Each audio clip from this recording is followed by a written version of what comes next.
मानिसहरूले नि हाम्रो रूप हेरेर, हाम्रो बोलाइ हेरेर हामीले के लाउँछौँ, के हामीमा के ट्यालेन्ट्स अथवा एबिलिटी छ भन्ने कुरा हेरेर हामीलाई जज गरिरहेको हुन्छ।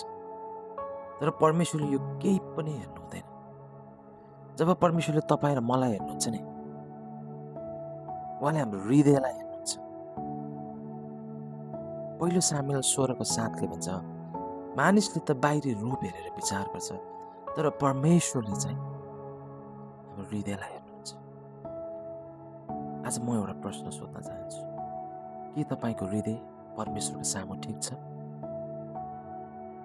यदि हाम्रो हृदयमा ईर्ष्या, डाहा, अक्षमापन यस्ता कुराहरू छन् भने नि हामीले परमेश्वरलाई चढाउने आराधना अर्थहीन हुन्छ।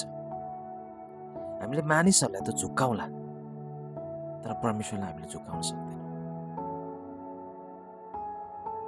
गलत हृदयले नि हाम्रो जीवनको त्यो कुरा पनि नष्ट गर्न सक्छ जुन हाम्रो रूप, प्रतिभा, सफलताले नै बचाउन सक्दैन। राजा साउलले नि आफ्नो सारा राज्य गुमायो, किनकि उसको हृदय ठिक थिएन। उसको हृदय परमेश्वरदेखि टाढा थियो। एउटा भनाइ छ नि, don't fix your image, fix your heart. किनकि जब तपाईँ र मेरो हृदय ठिक हुन्छ नि, हाम्रो जीवनको सबै कुरा ठिक हुन्छ। आमेन।